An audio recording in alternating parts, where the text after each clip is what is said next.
पुण्य सलिला माँ गंगा के अवतरण की कथा पुराणों में वर्णित है।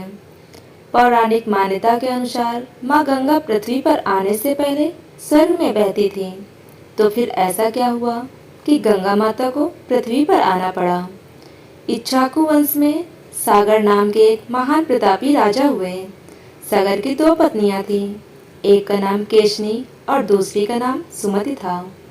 ये दोनों विदर्भराज काश्यप की पुत्रियां थीं। एक समय राजा सागर की दोनों पत्नियां द्वारा प्रार्थना करने पर भृगवंशी और त्रिकालदर्शी और मुनि ने उन्हें पुत्र प्राप्ति का वर दिया।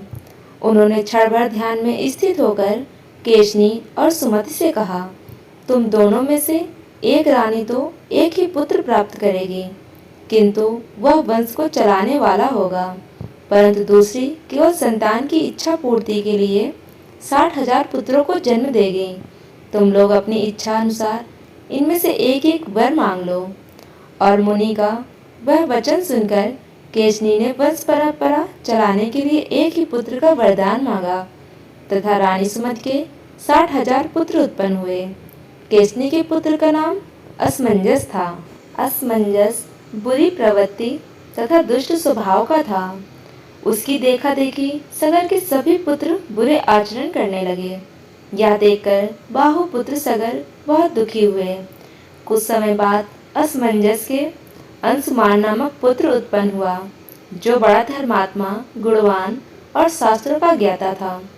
वह सदा अपने पितामह सगर की सेवा में संलग्न रहता था। उधर सगर के सभी दुराचारी पुत्र संसार में उपद्रव करने लगे। वे धार्मिक अनुष्ठान करने वाले लोगों के काम में सदा विघ्न डाला करते थे। वे दुष्ट राजकुमार सदा मद्यपान करते थे। उन्होंने साधु पुरुषों की जीविका छीन ली और सदाचार का नाश कर डाला।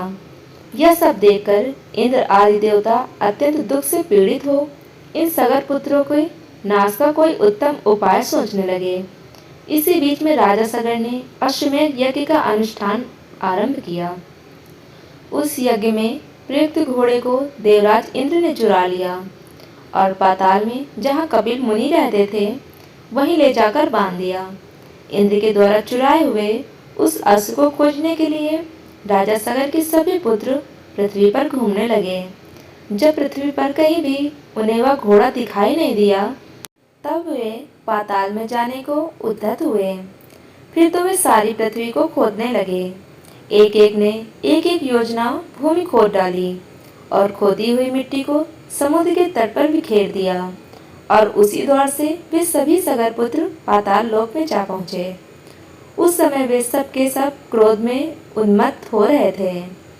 पाताल में पहुंचकर उन्होंने सब ओर अश्व को ढूंढना आरंभ किया। खोजते खोजते वहां उन्हें ध्यानमग्न परम तेजस्वी भगवान कपिल के दर्शन हुए और उनके पास ही घोड़ा भी दिखाई दिया।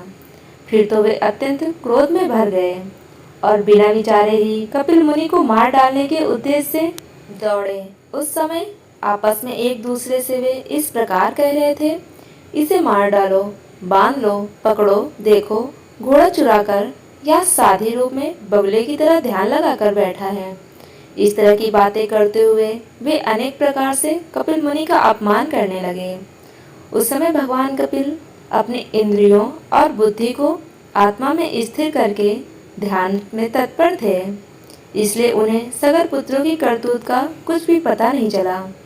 सगर पुत्रों की मृत्यु निकट थी, इसलिए उन लोगों की बुद्धि मारी गई थी। वे मुनि को लातों से मारने लगे। कुछ लोगों ने उनकी बाहें पकड़ लीं, तब मुनि की समाधि भंग हो गई। उन्होंने विस्मित होकर लोक में उपद्रव करने वाले सगर पुत्रों को लक्ष्य करके गंभीर भाव से कहा, जो ऐश्वर्य के मत से उत्पन्न है, जो भूख से पीड़ित है, जो कामी है तथा जो अहंकार से मूढ़ हो रहे हैं, ऐसे मनुष्यों को विवेक नहीं होता। यदि दुष्ट मनुष्य सज्जनों को सताते हैं तो इसमें आश्चर्य क्या है। नदी का वेग किनारे पर उगे हुए वृक्षों को भी गिरा देता है।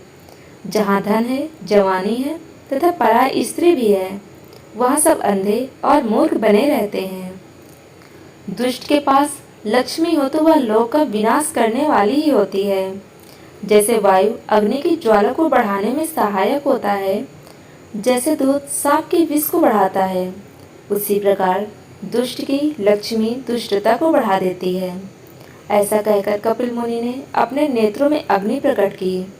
उस आग ने समस्त सागर पुत्रों को क्षण भर में ही जलाकर भस्म कर डाला। उस भीषण अग्नि से संतप्त होकर नाग, राक्षस और अन्य जीवों ने शीघ्रता से समुद्र में प्रवेश करके अपने प्राणों की रक्षा की। तत्पश्चात एक देवदूत ने राजा सगर के यज्ञ में आकर उन्हें इस घटना की जानकारी दी। राजा सगर सब शास्त्रों के ज्ञाता थे। यह सब वृतांत सुनकर उन्होंने प्रसन्नता पूर्वक कहा, उनके कर्मों ने ही उन दुष्टों को दंड दे दिया। माता पिता, भाई, पुत्र जो भी पाप करता है वही शत्रु माना गया है। यही शास्त्रों का निर्णय है। राजा सगर ने अपने पुत्रों का नाश होने पर भी शोक नहीं किया, क्योंकि दुराचारियों की मृत्यु साधु पुरुषों के संतोष का कारण होती है। पुत्रहीन पुरुषों को यज्ञ करने का अधिकार नहीं है।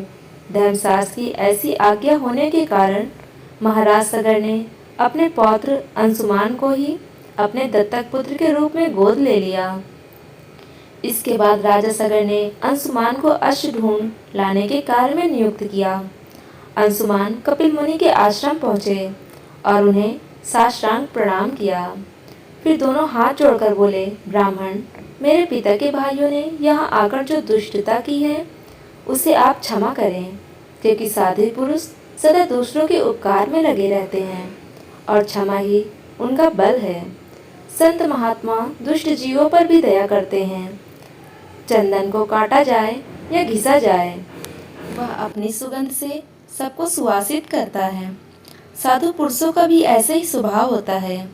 हे पुरुषोत्तम, आपके गुणों को जानने वाले मुनिगण ऐसा मानते हैं, आप क्षमा, तपस्या तथा धर्माचरण द्वारा समस्त लोगों को शिक्षा देने के लिए इस भूतल पर अवतरित हुए हैं।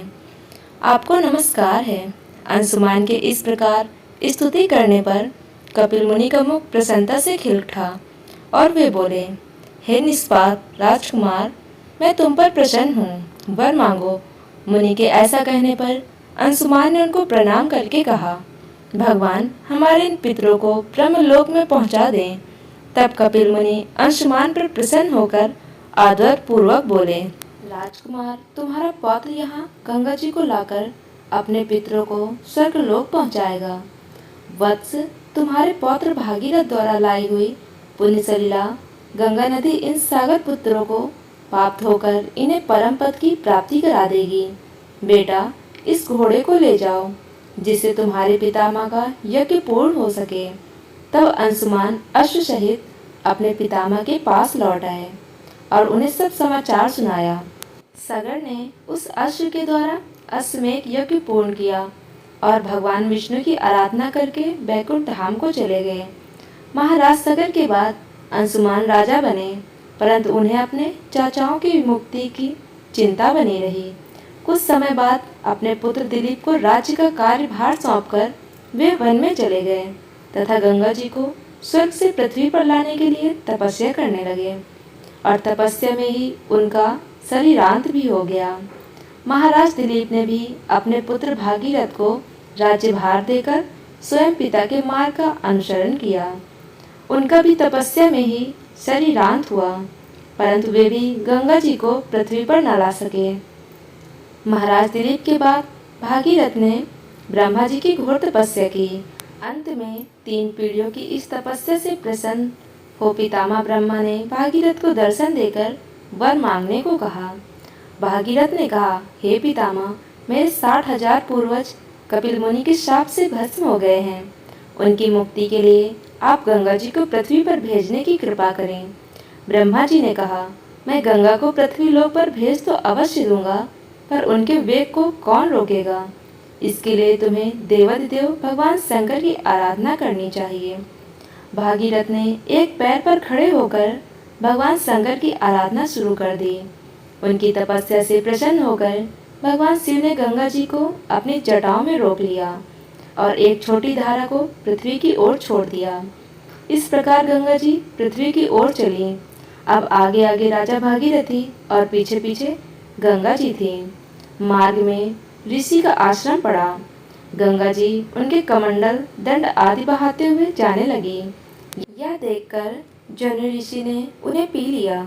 कुछ दूर जाने पर भागीरथ ने पीछे मुड़कर देखा तो गंगा जी को न देख ऋषि के आश्रम पर आकर उनकी वंदन करने लगे। प्रसन्न हो ऋषि ने अपने पुत्र बनाकर गंगा जी को दाहिने कान से निकाल दिया। इसलिए देवी गंगा जानवी नाम से भी जानी जाती हैं। भागीरथ की तपस्या से अवतरित होने के कारण उन्हें भागीरथी भी कहा जाता है। इसके बाद भगवती गंगा मार्ग को सच से श्यामल करते हुए कपिल मुनि के आश्रम में पहुंची, जहां भागीरथ के 60,000 पूर्वज भस्म की ढेरी बने पड़े थे। भागीरथ ने पवित्र गंगा के जल से अपने पूर्वजों का उद्धार किया और वे सभी गंगा जल के स्पर्श मात्र से दिव्य लोकों को चले गए। जिस दिन गंगा का पृथ्वी पर अवतरण हुआ उस दिन ज्येष्ठ महीने के शुक्ल पक्ष की 10वीं तिथि थी, जिसे आज भी प्रत्येक वर्ष गंगा दशहरा के नाम से मनाया जाता है। आपको वीडियो पसंद आई हो तो वीडियो को लाइक करें और चैनल को सब्सक्राइब करें। धन्यवाद।